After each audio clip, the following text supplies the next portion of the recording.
We're live. Here we are. Welcome, everyone, to the Exhale podcast.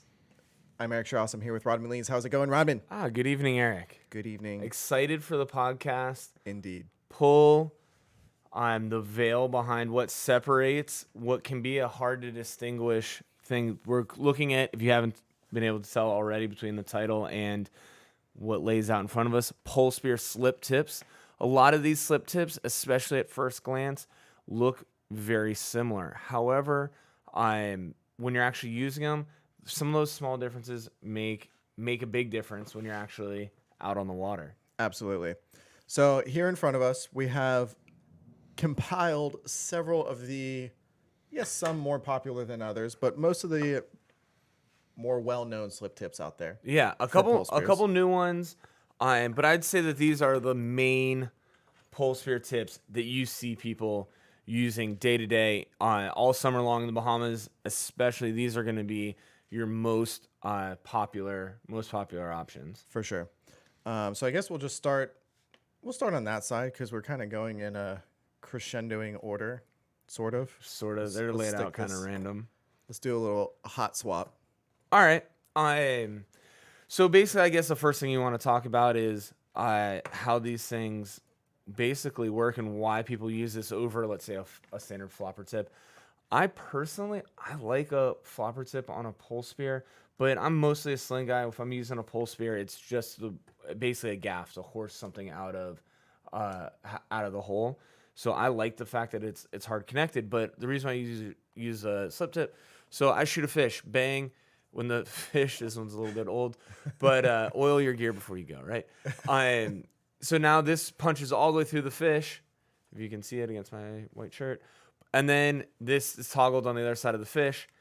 The fish can go crazy, but it can't get off of your pole. It is still attached to your pole. Let me see if action cam will come. Oh, there you go. So it's still attached to your pole. Now the fish is going crazy. Maybe it's in the rocks, thrashing around in the rocks, and your pole spear is not getting beat up as badly. Not that it's not going to get beat up at all, but it should prevent your pole spear from breaking, or at least slow down the chances. Let's see if that. Oh, there you go. So bang, you shot it through the fish, pulled it out. This toggled on the far side of the fish, and now it's not going anywhere. It's cabled to your pole spear, and that can bend on the twist the cable all up without twisting your pole spear all up, which is exactly what you're looking for. That is kind of where the similarities between the different ones end. Yes, very much so. I'd say that this is the JBL. What I like about this one is that the price is right. The price is right, and it is by far the most simple and easiest slip tip to use. Yep. I also like it as super small diameter. So if you're shooting like snapper, stuff like that, you might not want to put a giant, here, hit me with that action cam Just again. a honking toad of a slip tip. Yeah, so I don't know if you guys are going to be able to see that, but that is a fat slip tip. That's going to put a big old dime size hole in whatever you're shooting. This, not so much. That's maybe going to be half the size of that hole. So it's not going to just tear like a mangrove snapper or something like that. It's not just going to tear it up. So I do like that about this one. One of the major drawbacks, I'd say there's two major drawbacks to this JBL slip tip. The first one is the string itself. Why I actually do kind of like Dyneema Spectra.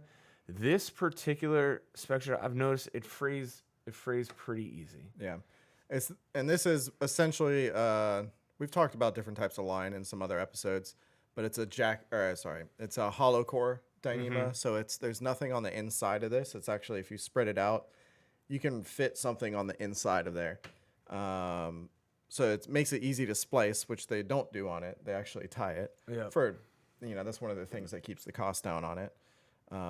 But this flat hollow core, I've noticed, is usually just seems to be a little less durable. Yeah, it's got a ton of like tensile strength. You're not gonna break it by No, absolutely horsing on not. something, but when it starts sawing back and forth on the rocks, I mean, you could basically tow a boat with that stuff. yeah, It's pretty strong. This for is sure. probably 600 or 700 pound line, if not more. Yeah, I think it's right at 600. Yeah. If I remember correctly. All right, so here's one of the other big disadvantages of this slip tip setup. You shoot the fish, and it is like, it's like this, right? You need action cam? I need action cam. Boom. Hit me. So it looks like this. It's the fish is pulling, and you're looking like that. Now, once you subdue the fish, you pass it up to the person on the boat, or you're trying to do this in the water. You're gonna have to do surgery to get this back through the fish. And most people know what I'm talking about. You wind up having to like cut into it just to get this thing out because it keeps toggling. You get to go in there a little bit, and it just keeps toggling in the fish. They have this little sling cup right in there, so you can put that little cup over the tip, and then when you pull it, it pulls straight through, which helps.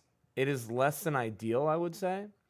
One thing that I saw that was kind of a neat trick, this might be worth watching the video by itself, is after you subdue the fish, stick this back through the fish, stick this on the end of the pole, so just like it was, then you pull everything tight and you pull it all out together. That works okay as well, but you still have the barbs kind of tearing its way back through, but that's maybe the best thing that I've seen, just pulling it all and kind of twisting it, pulling it out. But it's nice that they have that little cup on there, but I've seen it not be ideal. Yeah. It is a cool little concept, though. I do like it. Yeah. What most so to get around that, there's two main ways that people have done it. This is the Neritic one right here. Or sorry, this is a Headhunter. This is a Headhunter. We'll get to the Neritic, maybe. And what's nice about this is the Neritic for the Headhunter. Sorry. So That's our focal point now. Just a heads up. all right, perfect. So you can see this double loop system on there. So you can see there's a loop around the injector rod and then a loop around this part right there. So now when you shoot your fish, the loops hold it on there together, right? It's not going anywhere. One loop is holding the other loop down. However, once you've shot the fish, you can then pull this loop out over the end of it, Bam. through the other loop, and straight out of your fish. And now, super, super easy. It's super easy to replace the tip if the tip gets lost, bent, kinked, anything like that. Very, very easy. That's a JBL. What do you, other than that, this is the Neritic tip. What else do you like about that Neritic tip? So, I mean, just to start with the overall features of most of these tips, that pretty much covers most of the standard ways to set these up. They don't all have that double loop system, although that's what I prefer. Some have the Sea Stinger, super, super popular tip. Either has a twist ring, or if you have like the older model, it has like a spring engagement. You got it to spring them a thing too. And I got it to spring them a thing. Nice.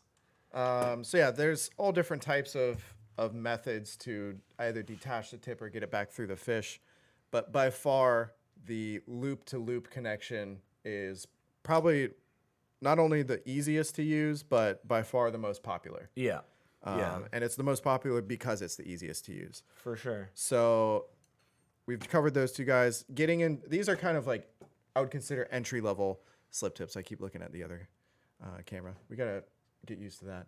Anyway, entry-level slip tips, also great light-duty tips. I think you probably mentioned it already, but they're pretty thin injector rods. They bend easily, but they're also easy to bend back. Yeah, the Sea Stinger one in particular, it comes in 3 sizes. It does. So the number 1 is super skinny, and then the number 3 is this same length but really beefy, and then they have a short beefy one and that one's not going to bend.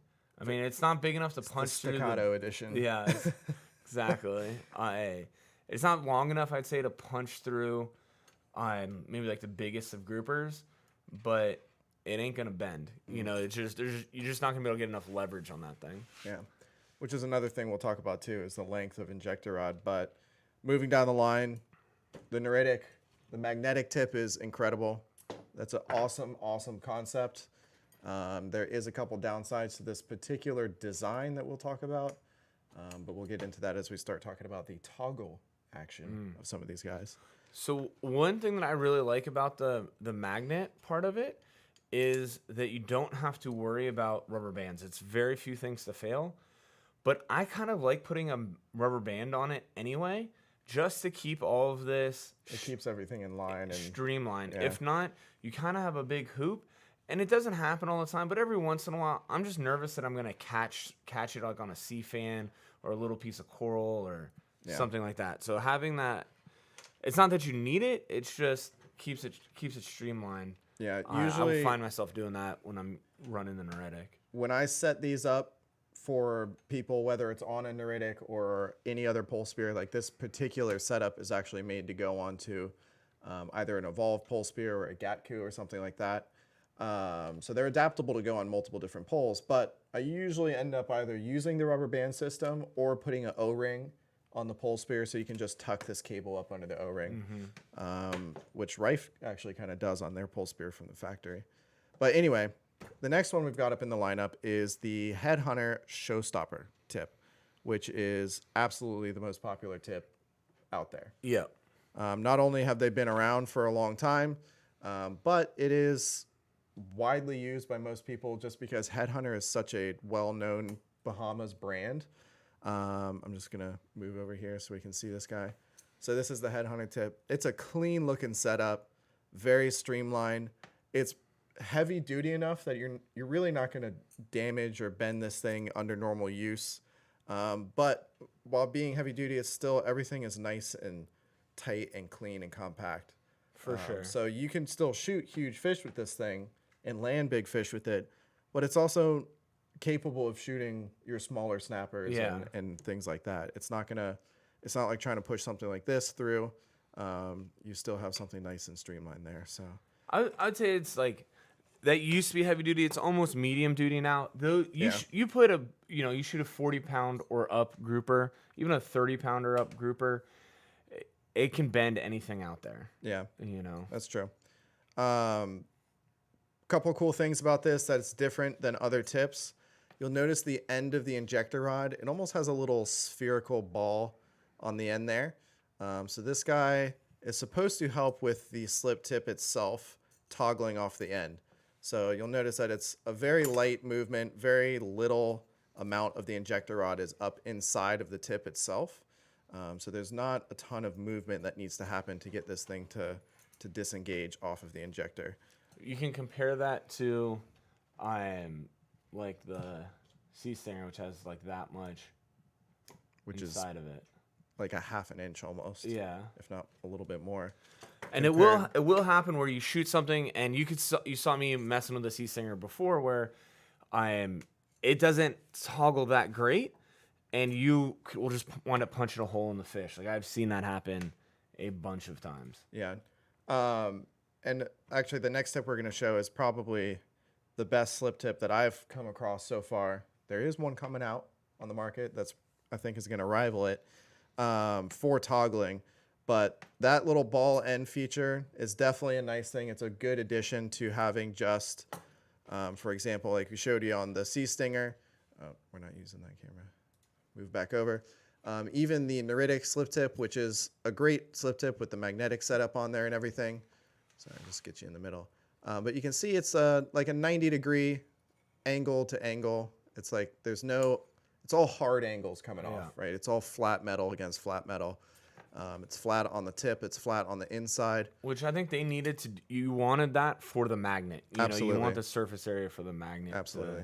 To do its thing. But as a result, what happens is if, like you were kind of explaining, if you shoot a fish and this tip doesn't quite go through the other side, when that fish takes off and starts running sideways, that little bit of sideways tension will actually lock this thing up.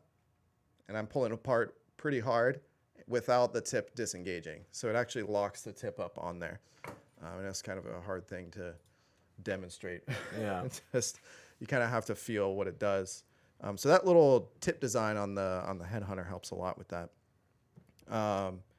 So the next one we've got up is the Evolve. And when we're diving into like the toggling and the function of the slip tip, the Evolve, like I said before, is probably one of the best ones out there currently. So we'll show you. It's very, very similar in design and look to the Headhunter pole. It's got a little bit of a kind of a sharper, more modern, tactical look to it. There's a lot going on. It's got fluting. It's like necked up, neck down. It is very tactical. It is very, there's a lot of stuff going on with it. It's a sharp looking tip. This guy also uses that same little spherical ball end on the tip there. So you can see there's not much of the tip itself that's being held on. And it takes almost no force to disengage that tip from being on there. So where that plays in is if you do have a scenario like I was saying before, where the tip doesn't quite go all the way through, it's still going to toggle in the fish no matter what. It can't lock itself up. And what I will say about it too is not only did they hit that really, really well, but it is super solid on there. There's very, very little play from the... If any, dude. It is one of the most impressive out of any of the pole spear tips that I've played with. That there is just almost zero. I mean, you can't even see it. Yeah. If you can, it's so slight. I mean, it feels like a hair's width. Whereas even the Headhunter, which is actually really good, but you can see a little bit of play there. And then something like this guy where you're going to see a significant more amount of play. Yeah. And that's just kind of what you get with that little bit tighter tolerance, less of the tip up inside, so you have more capability of having tighter tolerances on there. As a spear gun tip, this would excel very well. But that's a whole nother subject. We'll go back to the double view here. There we go. Couple things with this setup. I do like to switch them out for generally cable or a little bit stronger spectra. The spectra that they have on these is probably some of the dinkiest, I like that they spliced it. crappiest Dyneema I've ever seen. The splice is a nice feature. The splice is well done. Headhunter does a really good splice on theirs. The Headhunter Dyneema tips are really, really nice, which they have theirs. They come with cable or Dyneema. Which you want to touch on cable versus Dyneema real quick before we go into the next one? I personally run Dyneema. I'll use like just whatever's like on my whatever I use for a reel line, my spear gun reel line. I'll use that and just cut a chunk of that off, and before I go to the Bahamas, I'll rig up my pole spear tips. What I like about the Dyneema versus the cable is that it doesn't kink over time. There's one of my least favorite things in the world is getting pricked by like frayed cable. It drives me absolutely insane. I also like the fact that if this kinks, gets super frayed, I have to have like crimpers and extra wire and a bunch of stuff that I'm probably not gonna have with me on the trip. Where the Dyneema, I can throw 10 feet of it in my bag, never know it's there, and I'll just tie some knots and I'm back in the game with brand new stuff. So yeah, it might fray, but it'll like frays over time, and then I catch it and then I replace it, and I can do that in between spots. You know, it's nothing crazy. It's not a big ordeal. I think that's the biggest advantage to using Dyneema, even when it comes to shooting lines on spear guns and whatever, is the ease of rigging. Yeah. Right. The fact that you can tie it and you don't have to have crimps and crimpers and all the extra. I mean, I don't know if you've ever tried to pack cable or mono for that matter, but you got to loop it up, and it always ends up coming out of the bag like a explosion of wire. That's never fun. No. So it's much easier to just carry either a spool of Dyneema or a good length of Dyneema and just tie it when you need it. Yep. You know, I mean, if you really want to, you could bring hollow core and splice it if you want to. But honestly, I haven't found a huge difference in splicing versus tying. I think the size of the knot doesn't add that enough drag to make it a difference at all. Yeah. Particularly where it would is going through the fish, but I haven't found it to make a difference. So a huge advantage to Dyneema as well is sharks. That's actually one of my number one reasons for running Dyneema on slip tips, on pole spears in particular, is Bahamas has a lot of reef sharks among other species. But that's a huge issue over there is, everywhere you go, there's a lot of activity with those guys. So the reason I'm mentioning that is it's almost a safety issue to have cable on your slip tip, because if you shoot a fish and a shark comes and grabs that fish, which happens quite often over there, that shark cannot cut through this cable. There's a reason shark fishermen use cable to attach their hook to their line, because the shark is not going to bite through it. But the same deal there is now that slip tip, which is inside of your fish, is inside the stomach of a shark, swimming away at Mach 5. Yeah. And you're going for a ride with it, or your pole spear is going for a ride with it, or you're holding onto the band and it's going to come back and go through your hand, like that video. I think we showed that on the podcast. Yeah, I've warned people about that 1,000 times, and nobody really takes it seriously. Like if you're pulling on something, even a fish, like a big fish, and it's stretching that band away from you, and it rips off and it sends that pole spear at you, it shot it at you. Oh yeah. So like if we're attaching a belt reel to a pole spear, for example, that's something to take in consideration where you're attaching your reel line to the pole spear. Yeah. And if you have a 10-foot long Neritic big blue, Yeah. when that thing hits you, it ain't going to feel good. No, that's a lot of momentum. So that's a huge thing. The sharks can cut the Dyneema. So you're only out the tip. The tip You're and the losing fish. a $20 tip instead of a $400 pole spear. Yeah. And you're not going to get a pole spear through your hand. There you go. Yeah. You want to talk about the Rife? Yes. So we're going to skip this guy for now. Yeah. We'll come back to that and start talking about the Rife, which actually, there's one particular feature of the Rife that I think is amazing, but as a whole, not a huge fan of the whole It is setup. probably my least favorite slip tip. Yeah, it's definitely outdated design, and it's just not very user-friendly at all. Most people... There's a whole lot of like little things going on with it. Yeah, there's it's not clean. There's 3 different types of line attached to it. Yeah. Most of the time when people grab this off the shelf and they've never run one, they'll be like, oh, I have a Rife pole spear, let me grab this. And then they run out the store and they come back a week later. It's like, man, I was in the Bahamas and I put this on my pole spear and I couldn't figure it out. Yeah. And the reason for that is, as we close in here, you can see there's just a lot going on, right? You got the slip tip itself, for one, which is kind of this is actually their new design. I don't know if you've seen that. It's got more of a gland end on it there. But it toggles okay, but it's not great. It's better than it used to be. It's more acceptable than some others out there. But the whole slide ring design here, where when you shoot a fish, this slide ring goes up and it's stopped by these little stoppers there. The only way to get your fish off of this thing is to either feed the tip back through the fish, or you have to unthread this out of your pole spear, detach all this hootenanny, pull the slide ring off, and then yank the frickin' slide ring through the fish. Or you can cut your Dyneema and redo it. Have fun doing that through like a grouper's head. Yeah, it's just not going to happen.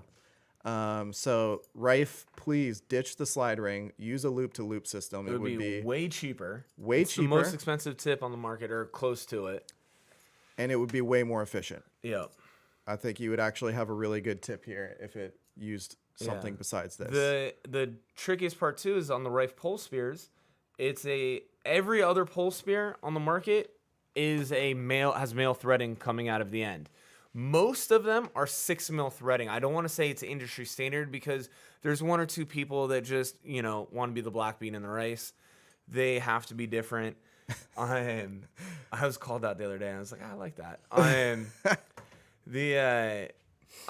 So most of them are 6 mil, which I think gets the job done. You don't have to have 3/8. I don't think that it's definitely stronger. I don't want to say that it's not stronger, but I don't see that it's necessary.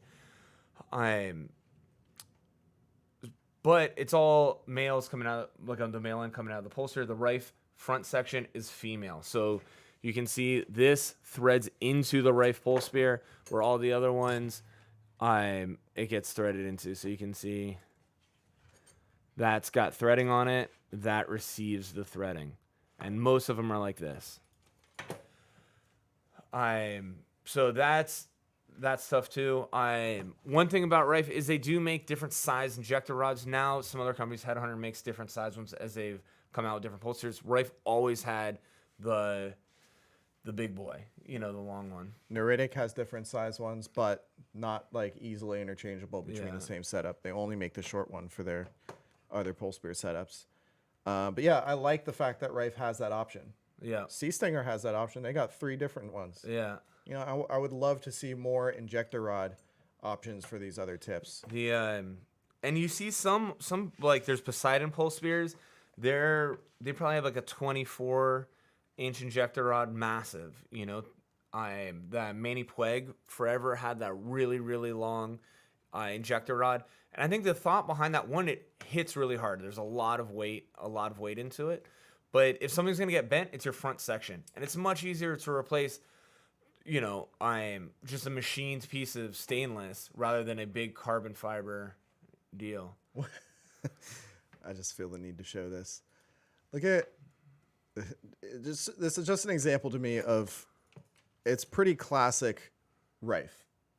They honestly do have great products. Yeah. There's no doubt about it. They make great things. They rig things really well.